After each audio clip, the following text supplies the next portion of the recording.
어디에서 얼마를 벌었다는 가계부식으로 이렇게 쭉 수기로 써가는 과정을 간편장부라고 하고요. 자산, 부채, 자본이라는 이런 계정 과목을 두고 그 좌와 우의 어떤 균형을 맞춰가면서 이제 장부를 작성하는 것을 복식북이라고 하는데, 그러니까 대부분이 세무사님들에게 네. 장부기장을 이제 맡기시는 거죠. 네. 그럼 이제 세무사님들이 그것들을 재무상태표, 손익계산서 다 작성을 해주세요. 안녕하세요, 구독자 여러분. 오늘은 세금 이야기를 할 건데요. 우리 세무사님들 중에 굉장히 많은 경력이 있으신 분들 제가 한번 생각을 해봤는데, 네.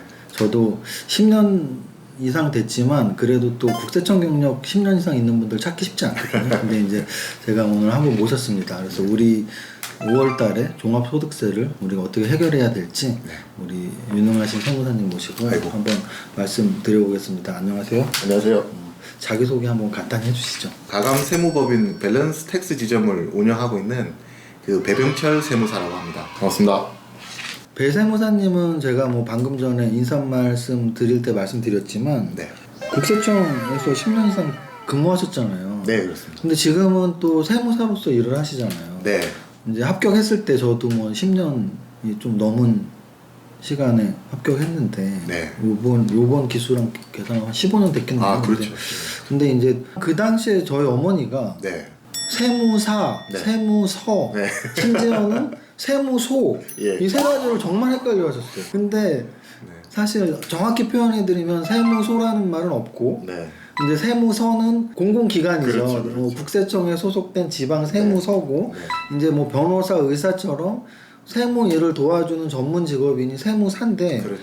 우리 배병철 세무사님은 현재는 세무사고 네. 근데 예전에는 국세청에도 있었을 것이고 아니면 네. 뭐 지방청 또는 세무서에도 일을 하셨을 텐데 네. 이게 경력이 어떻게 되신 거죠? 이게 순서가? 아, 저는 이제 이정윤 세무사님 후배입니다. 1년 후배로 이제 제가 2006년도에 세무사 합격을 해서 기수로? 예. 아, 기수로. 예. 네. 다시 이제 세무사 합격을 하고 네. 국세청에 이제 다시 시험을 봤습니다. 아, 그래서 세무사 합격하고 나서 네, 시험을. 네.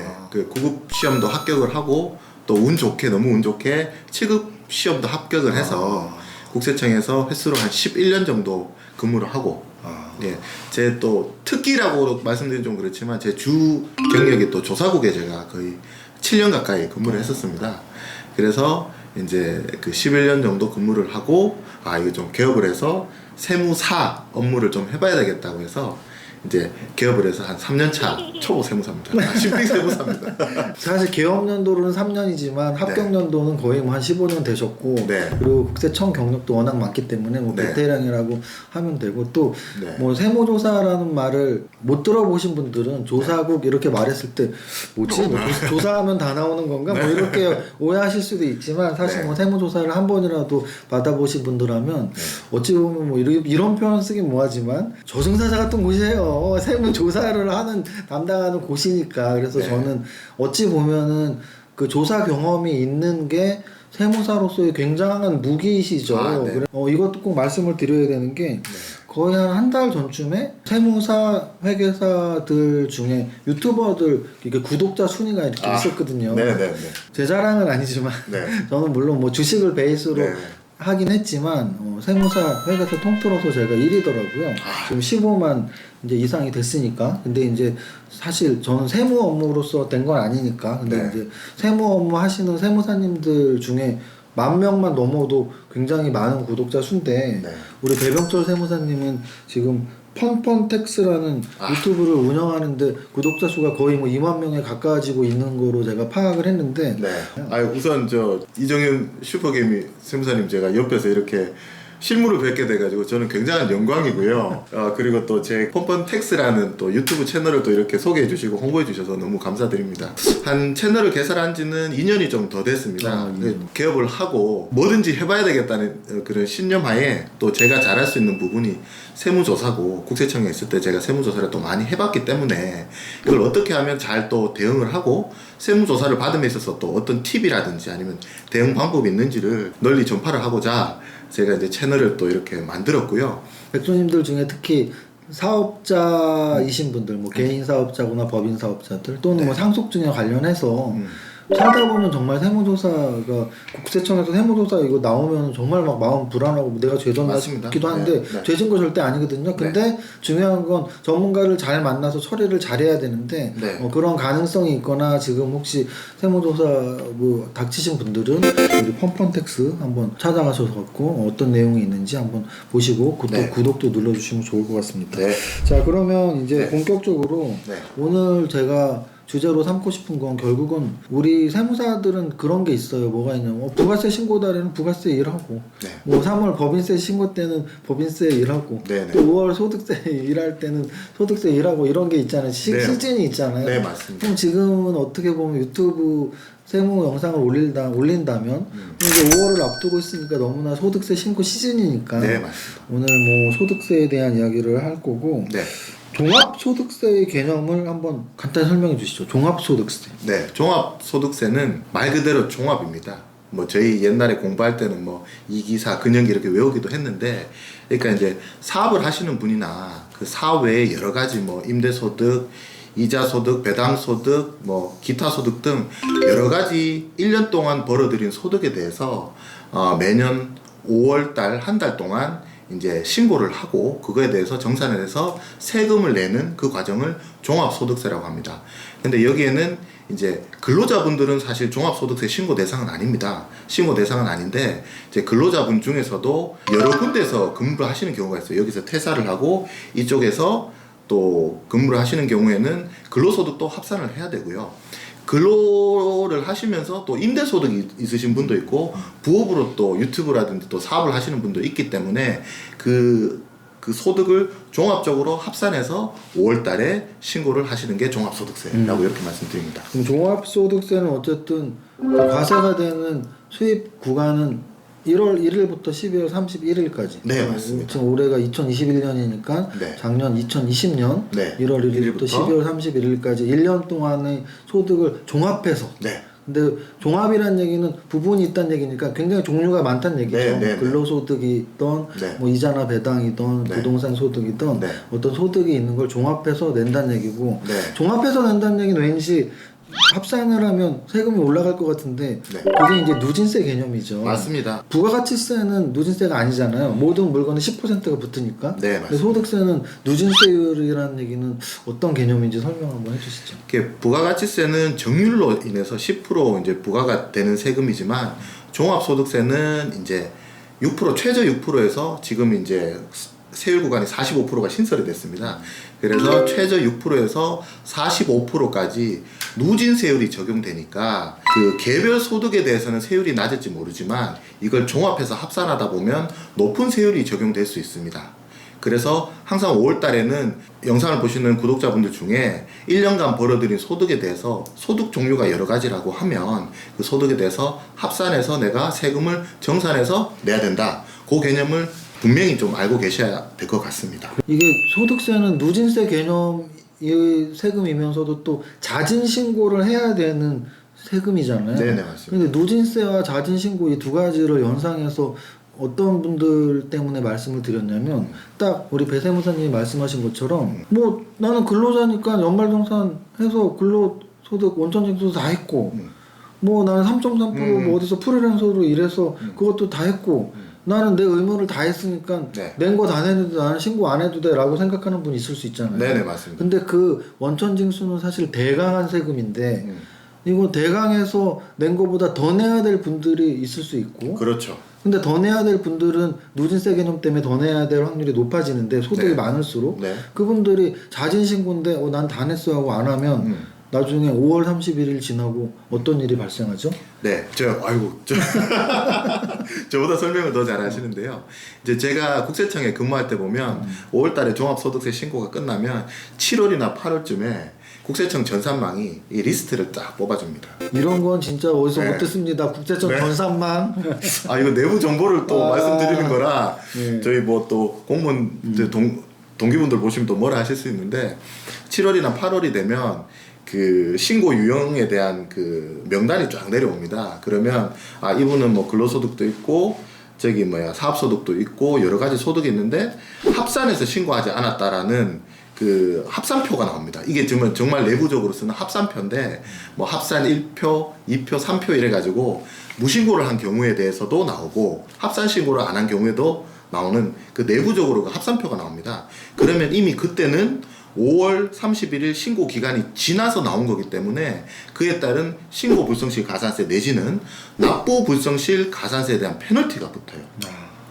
그럴 경우에는 그 신고 불성실 가산세가 무신고의 경우에는 20%. 원래 신고했을 때 내야 될 세금은 만약에 100만 원이라면 네. 안 했다면 120만 원을 내야 된다. 네, 맞습니다. 그리고 그 국세청에서 고지가 나올 때까지 납부하지 않은 부분에 대해서 하루에 계속 가산세가 붙습니다. 이자가 붙는 거죠. 이자 그렇죠. 연체 이자 네. 성격으로 붙죠. 그 금액이 만약에 늦춰지면 늦춰질수록 그게 오히려 본세보다 본래 내야 될 세금보다 더 많아질 수 있기 때문에, 그리고 아까 우리 대표님 말씀하신 것처럼 환급이 또 발생할 분도 계세요. 원천 징수된 세금이 많다 보면.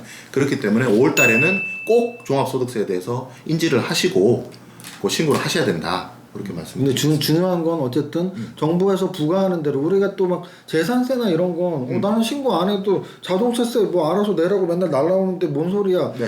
날라와서 내야 되는 세금이 있고 내가 자진 신고해야 돼서 내는 세금이 있는데 소득세는 분명히 자진 신고 세금인 거죠. 맞습니다. 자진 신고 납부 세목입니다. 맞습니다. 그래서 이 방송이 중요하다는 뜻이에요. 네. 그래서 이 방송 보시는 분들 중에 정말 무직이고 소득이 작년 2020년 1월부터 12월까지 소득이 1원도 없었으면은 뭐 영상 안 보셔도 되겠죠. 네네. 근데 또는 근로소득만 있다. 그럼 근로소득만 있으면 연말정산으로 다 끝나기 그렇죠, 때문에 끝났죠. 5월달에 종합소득 신고를 할 필요는 없어요. 네. 그런데 좀 애매한 분들이 야 나는 이자하고 배당소득밖에 없는데 근데 그분들 중에도 해당되는 분들이 있다면서요. 아, 그럼요. 어떤 분들이 해당되죠? 이자와 배당 소득에 있어서도, 그러니까 이제 금융소득이라고 합니다. 네. 그게 이제 만약에 2천만 원 미만이면, 금융소득 2천만 원 미만이면 원천징수로 끝이 나는데, 이미 낸 걸로. 그렇죠. 네. 그 금융기관에서 지급을 할 때 14%에다가 1.4%에서 15.4%를 원천징수해서 이제 국세청으로 자진 납부를 합니다. 그것으로 끝이 나는데, 그 금액이 2천만 원을 초과하게 되면 금융소득 종합과세라 그래서 그 부분도 그래도 어쨌든 신고를 거죠. 하시는 게 더 좋죠. 네. 안 해서 나중에 만약에 더 내야 될 세금이 나오거나 네. 또는 뭐 환급 받을 부분이 있을 수도 있으니까. 네. 그래서 금융소득은 2천만 원 이상일 때 신고를 해야 되고 네. 근로소득만 있을 때 안 해도 되고. 안 해도 됩니다. 그러면 만약에 근로소득만 있는 줄 알았더니 내가 뭐 또 뭐 오피스텔이 하나 있어갖고 부동산 임대소득이 뭐가 나오고 있어요. 네. 그거 어떻게 해야 되죠? 그것도 합산 신고를 하셔야 되는데, 저희 이제 주변에 이제 전문 세무사님이나 전문가분들 찾아가셔가지고 이제 뒤에 말씀드리겠지만 곧 그 종합소득세 신고 안내문이 나옵니다. 그러면 거기에 어떤 유형을 보시고 그걸 참고해서 이제 종합소득세를 신고하셔야 된다. 그렇게 하시면 됩니다. 그러면은 이제 신고를 해야 될 분들이 그 어느 정도인지는 어떤 분들이 대상되는지는 이 정도로만 알아보고 네. 그러면 이제 저는 좀 사업자에 대한 이야기를 한번 해보고 싶은데 왜냐면 우리가 근로소득은 벌써 일단 끝난 분들이 많으니까 근로소득만 있는 분들은 네, 그럼 근로소득과 좀 대비되는 개념으로는 우리가 사업소득이라는 생각을 할 수가 있는데 네.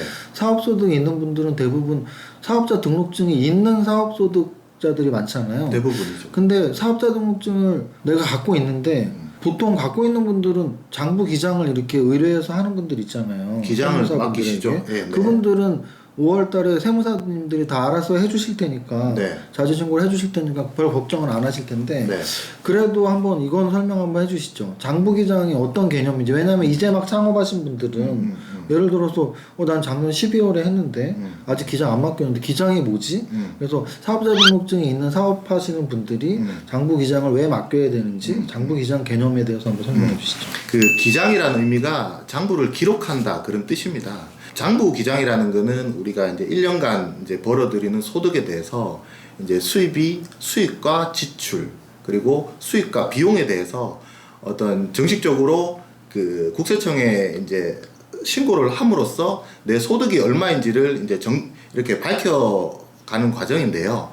그 장부 기장을 크게 두 가지로 볼 수 있습니다. 이제 간편 장부, 어떤 일정 금액을 넘어가는 복식부기 의무가 있습니다. 그러니까 간편 장부라는 거는 그 저희 이제 뒤에서 말씀드리겠지만 프리랜서 같은 경우는 그 기준 금액이 이제 7,500만 원입니다. 프리랜서 같은 경우 7,500만 원인데 7,500만 원 수익 금액이 넘어가면은 복식부기 의무자이고요. 7,500 미만이면은 간편장부라고 이렇게 분류가 되어 있습니다. 그러면 이제 간편장부에 대해서 말씀을 드리면 간편장부 같은 경우는 이제 저희 옛날에 어머님들 가계부 쓰시는 거 있지 않습니까? 네네. 가계부 쓰시는 것처럼 몇 날 며칠에 얼마를 썼다. 몇 날 며칠에 어디에서 얼마를 벌었다는 가계부식으로 이렇게 쭉 수기로 써가는 과정을 간편장부라고 하고요. 그리고 복식부기 의무라는 거는 원래는 이제 기업에서 적용되는 이야기인데 자산, 부채, 자본이라는 이런 계정 과목을 두고 그 좌와 우의 어떤 균형을 맞춰가면서 이제 장부를 작성하는 것을 복식부기라고 하는데, 이게 쉽게 말해서 이제 복식부기는 이제 복잡한 장부다 이렇게 보시면 되고, 간편장부는 간단한 장부다 이렇게 보시면 됩니다. 마지막 줄만 기억난다. 왜냐면 제가 여러분들 마음을 대변한 거예요. 네. 이제 뭐 자산 부채 나왔으면 네, 주식 공부하는 것도 아니고 뭐지? 네. 그래서 아까 서두에도 말씀드렸지만 복식부기 의무자분들은 네.